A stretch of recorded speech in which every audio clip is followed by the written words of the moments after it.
Le Crou et le Petit Rhône sont deux cours d'eau d'Île-de-France qui coulent dans le Val d'Oise et la Seine-Saint-Denis. Le Petit Rhône prend sa source à Bouffémont, avant de se jeter dans le Crou à Bonneuil en France. Le Crou, quant à lui, prend sa source à Goussainville et se jette dans la Seine à Saint-Denis. Le Crou et le Petit Rhône ont longtemps été des acteurs majeurs de l'économie locale. Les moulins, les usines et activités artisanales étaient installés sur leurs rives. Ces usages modifièrent déjà en leur temps les tracés de ces cours d'eau. Jusqu'à la moitié du XXe siècle, ils furent canalisés pour concentrer leurs forces qui permettaient d'actionner les moulins. Des lavoirs furent créés entre 1906 et 1946. On observe que les tracés ont encore peu évolué. Jusqu'au début des années 40, les cours d'eau étaient encore partie intégrante des villages et des villes.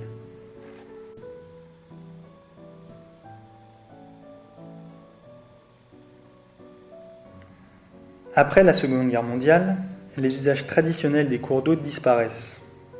Nos deux cours d'eau ne sont plus que des égouts à ciel ouvert. Ce qui, avec l'urbanisation croissante de l'Île-de-France, pose des problèmes sanitaires. Les crues, qui n'étaient avant l'urbanisation pas un souci, puisqu'elles permettaient de fertiliser les sols cultivés, deviennent avec cette dernière un risque pour les populations. Les autorités publiques, pour faire face à ce problème, décident de bétonner et d'enterrer les cours d'eau. Les cours d'eau sont chenalisés et leurs méandres disparaissent. Pour cela, elles eurent recours au syndicat intercommunal pour l'assainissement des vallées du Crou et du Petit Rhône, aussi appelé SIA. Cette intervention scella le rôle d'égout du Crou et du Petit Rhône. Leurs cours furent ainsi définitivement effacés et ils disparurent du paysage et de la mémoire des habitants. Les années 90 marquèrent une prise de conscience réelle des risques environnementaux, autant de la part des populations que des pouvoirs publics. Notamment avec des événements comme la conférence de Rio en 1992, ainsi que la seconde loi sur l'eau, qui consacra l'eau comme un patrimoine commun et énonce les premiers objectifs de protection de la ressource en termes de qualité et de quantité. La directive cadre sur l'eau vient en 2000 poser un cadre européen pour la protection de l'eau, afin de restaurer un bon état écologique, chimique et quantitatif des masses d'eau. Les inondations de Sarcelles soulignèrent également les limites des aménagements entrepris par le passé, qui se montrèrent incapables de faire face au débit des cours d'eau en crue. Ces derniers furent même dans une certaine mesure des facteurs aggravants des inondations. En effet, l'imperméabilisation des lits des cours d'eau, couplée à l'imperméabilisation des sols liés à l'urbanisation, ont empêché une partie de l'eau de s'infiltrer dans les sols, ce qui aurait permis de réduire les crues. L'état écologique des cours d'eau devient donc une notion importante et est prise en compte par les politiques publiques. On a désormais recours à la restauration écologique pour atteindre les objectifs fixés par l'Union européenne. Cette opération d'ingénierie écologique est un travail par lequel on accompagne le rétablissement d'un écosystème qui a été dégradé, endommagé ou détruit.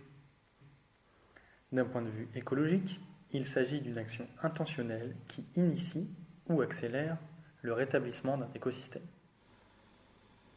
Néanmoins, c'est une opération qui peut aller au-delà du simple aspect technique pour être intégrée dans un véritable projet d'aménagement.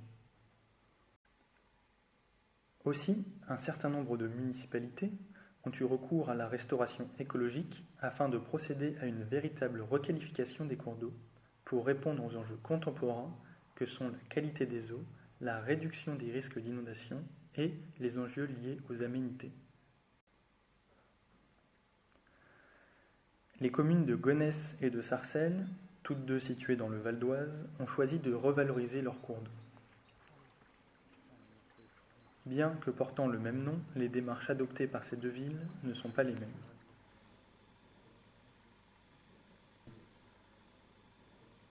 Le projet de restauration situé à Gonesse ne concerne que les berges, et plus particulièrement l'aménagement paysager de ces berges.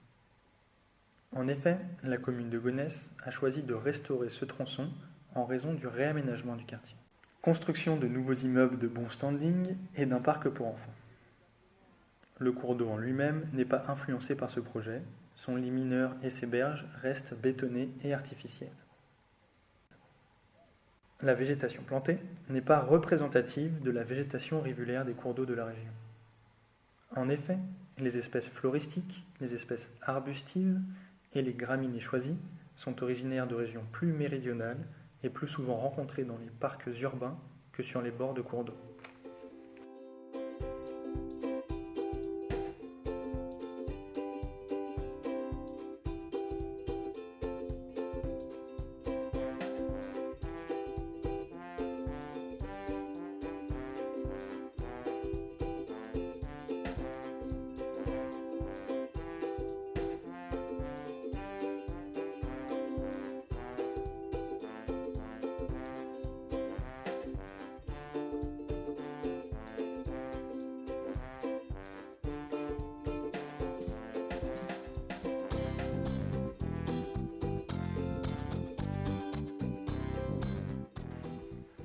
Ainsi, on peut dire que ce projet de restauration des berges n'a pas pour but la promotion et la préservation de la biodiversité et des milieux aquatiques, mais plutôt la promotion paysagère du quartier, où l'aspect esthétique prime sur l'aspect écologique.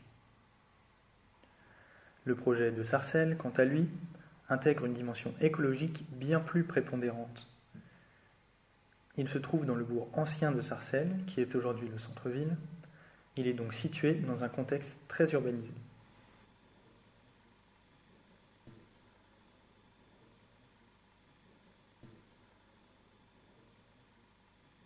Les responsables du projet ont clairement exprimé leur volonté de préserver le patrimoine naturel, de recréer une vraie rivière avec sa sinuosité, ses méandres et ses berges végétalisées. Les travaux ont donc concerné la création d'un nouveau lit pour le cours d'eau. Il a été remis à ciel ouvert. Des recherches ont été faites pour retrouver son lit originel et ses anciens méandres avant sa bétonisation. Une zone humide a été créée et une flore adaptée à ce milieu a été plantée. Un cheminement le long des berges a également été tracé pour permettre aux riverains de profiter de ce nouvel espace. Ici, vous avez le Petit Rhône, qui vous êtes au centre du village de Sarcelles, dont l'ouverture s'est faite au mois de septembre 2014. Pour l'instant, l'ouverture n'est pas encore terminée, si vous voulez, puisque les protocoles d'entretien ne sont pas encore faits. Mais vous avez pu constater que sur l'arrière du Petit Rhône, nous l'avons dévié par des méandres pour éviter justement d'avoir des inondations, des retenues dans le village. Donc ça, c'est une première partie. Une partie du cloisonnement sur le côté a été fait par des fascines que vous pourrez constater. Elles sont également ici. Et nous avons plein de plantes sauvages qui ont été plantées, des arbustes et tout. Voilà un petit peu ce qui se fait au village et nous attendons maintenant le prolongement de cette ouverture vers Arnouville. Cette ouverture doit se faire. Enfin, maintenant, c'est un problème de discussion entre le SIA, la ville, l'agence de l'eau et Sarcelles. Et l'association Assars, dont je suis représentante aujourd'hui, puisque notre président n'est pas là. Voilà. Grâce à ces différents plans de renaturalisation, les cours d'eau ont été remis en valeur. Les riverains commencent petit à petit à se réapproprier le cours d'eau.